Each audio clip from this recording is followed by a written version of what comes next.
Baik, selamat berjumpa kembali dengan channel Victor dari Purwanto. Nah, kali ini saya akan membahas tentang materi trigonometri yang merupakan materi kelas 11 MIPA. Jadi bagi adik-adik, khususnya kelas 11, mari kita belajar matematika yaitu tentang trigonometri. Kali ini saya akan membahas tentang rumus jumlah dan selisih dua sudut.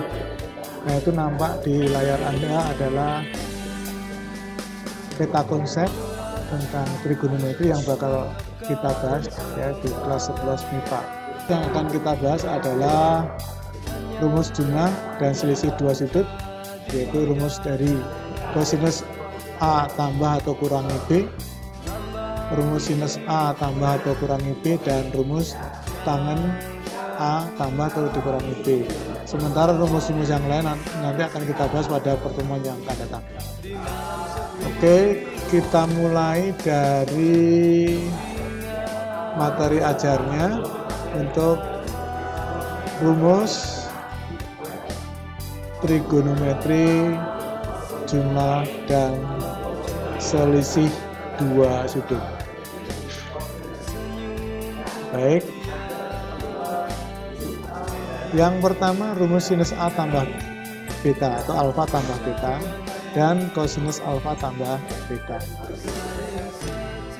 Perhatikan gambar berikut.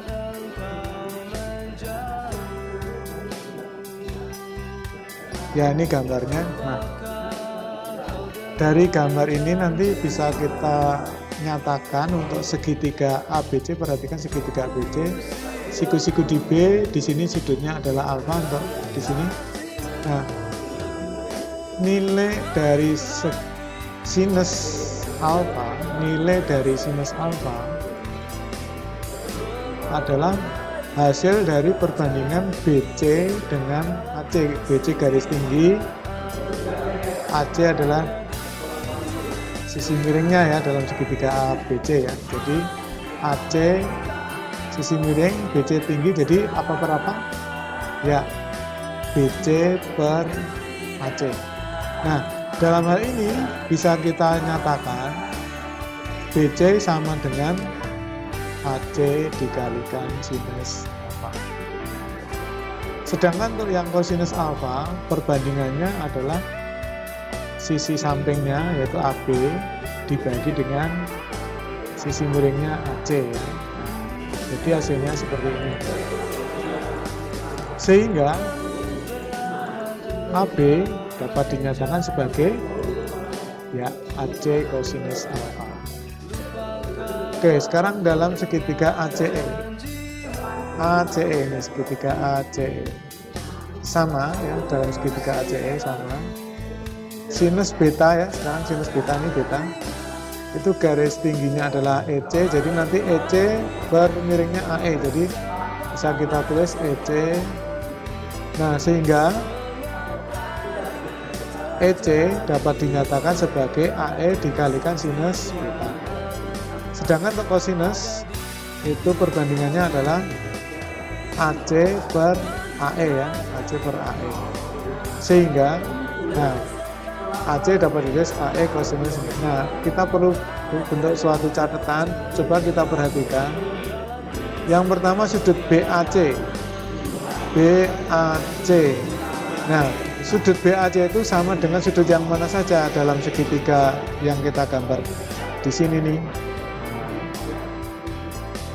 Antara lain, nah ini sama dengan sudut GCH.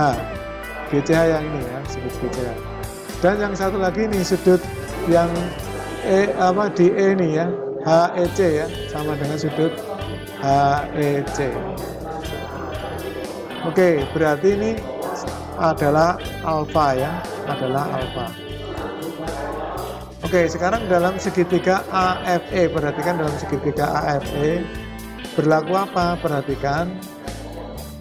Kalau misalnya ditanya sinus, ini sudut A, alfa tambah beta ya, alfa tambah beta. Garis tingginya kan EF, berarti EF per AE, itu sinus alfa tambah beta, kita tulis. Jadi tadi apa? Perbandingan dari EF per AE ya, EF per AE. Nah sekarang untuk EF itu sendiri adalah bisa dijumlahkan dari FH dengan EH. Nah FH panjangnya sama dengan BC, EH ini dalam segitiga CEH itu adalah bisa dicari, ini kan pakai kosinus ya, jadi EC kosinus apa tadi, alfa ya, sehingga kita dapat seperti ini.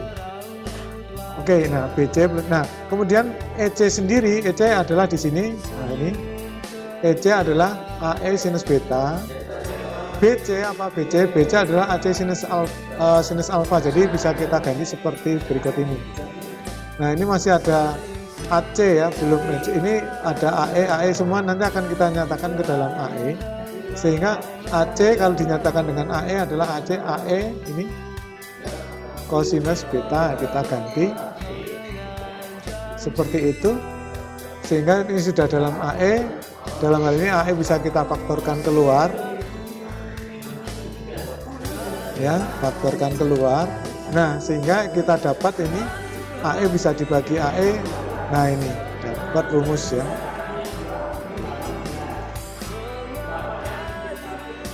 Nah baik, itu rumus untuk sinus alfa ditambah beta. Jadi sinus alfa tambah beta itu bukan sinus alfa tambah sinus beta, tetapi sinus alfa kosinus beta ditambah kosinus alfa sinus beta. Nah sekarang bagaimana kalau untuk kosinus ya? Perhatikan kosinus alfa plus beta pada segitiga AFE itu adalah AF per AE ya, AF per AE. Oke, AF per AE bisa ini AF per AE. AF itu, AF ini perhatikan, AF itu bisa dicari dari AB dikurangi FB. AB dikurangi FB. FB sama dengan HC.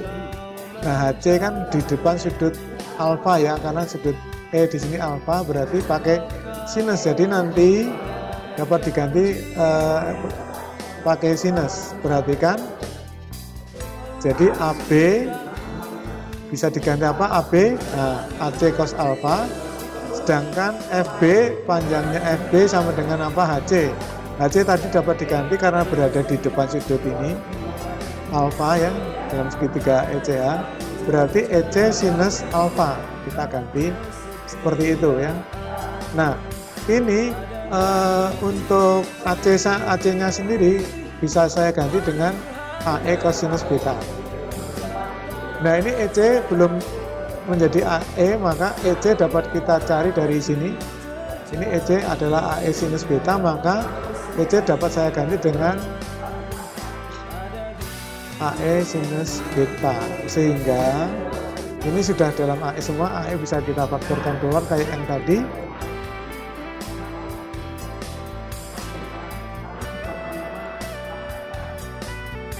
Ya, jadi hasilnya adalah kosinus alfa kosinus beta dikurangi sinus alfa sinus. Nah jadi dari penjelasan barusan kita mendapatkan rumus sinus untuk jumlah dua sudut dan kosinus jumlah dua sudut, yaitu ini untuk yang sinus dan ini untuk yang kosinus. Nah itu rumusnya. Jadi sekali lagi, sinus A plus B itu bukan sinus A ditambah sinus B, kosinus A bukan kosinus alfa ditambah kosinus B, tetapi ini ya lebih tepatnya. Kita lanjut ke materi berikutnya, yaitu tentang selisih dua sudut. Nah sekarang bagaimana kalau mencari sinus alfa kurangi beta? Nah, kita bisa menggunakan rumus sinus alfa plus beta seperti di atas. Jadi, alfa dikurangi beta itu dapat dinyatakan sebagai penjumlahan alfa ditambah negatif beta. Jadi, bisa kita tulis seperti ini.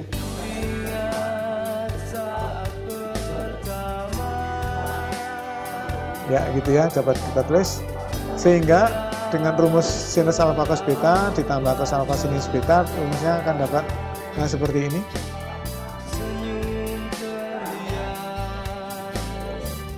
Oke, nah ingat di waktu kelas 10 dulu kosinus min beta itu nilainya sama dengan kosinus beta, sedangkan sinus negatif beta adalah min sinus beta, sehingga ini dapat saya tulis menjadi sinus alfa kosinus beta dikurangi kosinus alfa sinus beta.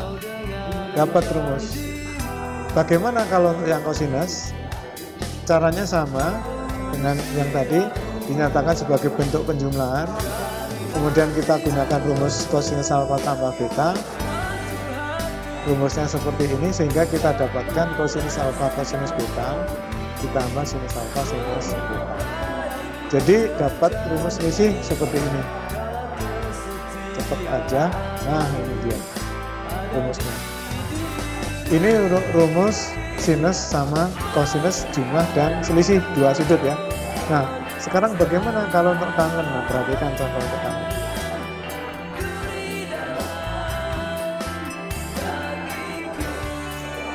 Ya, untuk tangen. Baik, yang pertama tangen alfa tambah beta. Kita tahu bahwa tangen alfa tambah beta itu bisa kita rumuskan sebagai perbandingan sinus dan kosinus. Jadi tan alfa tambah beta itu sama dengan sama dengan sinus alfa plus beta dibagi, nah gitu ya, kosinus alfa plus beta. Kita jabarkan sesuai dengan rumus yang barusan.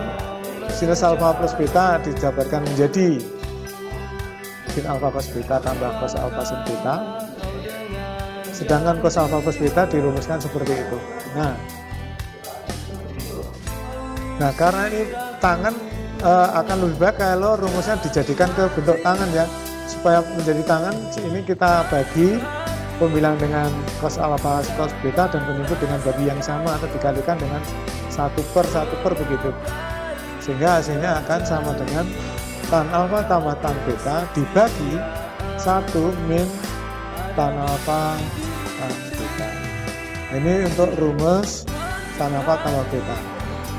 Nah, untuk rumus tan alfa kurangi beta caranya identik ya dengan yang tadi.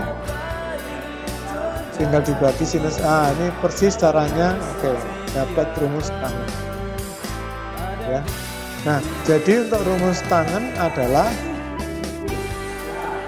tan alfa tambah beta itu tan alfa kurangi tan beta dibagi 1 min tan alfa tan beta. Sedangkan kalau tan alfa kurang beta, nah itu rumusnya tan alfa min tan beta. Oke, nah jadi hari ini kita mendapatkan rumus ya, mendapatkan rumus. Jadi kalau belajar itu bukan cuma menghafalkan rumus saja, tetapi kenapa sih kok rumusnya seperti itu? Sebagai orang Indonesia kita mau belajar lebih baik lagi, jadi tidak cuma cara instannya saja, tetapi bagaimana cara mendapatkan rumus-rumus itu. Kalau Anda sampai pada taraf bisa menemukan rumus sendiri, wah itu kualitas Anda sudah sangat luar biasa. Jadi tidak cuma sebagai pemakai saja, tetapi sebagai penyedia rumus. Nah, gitu ya. Itu kalau di dunia bisnis, jadi bukan pemakai, tetapi kita bisa membuat rumus sendiri, gitu ya. Nah, untuk pertemuan kali ini sampai segini dulu. Setelah ini nanti kita akan berlatih mengerjakan soal-soal latihan berkaitan dengan rumus jumlah dan selisih dua sudut ini.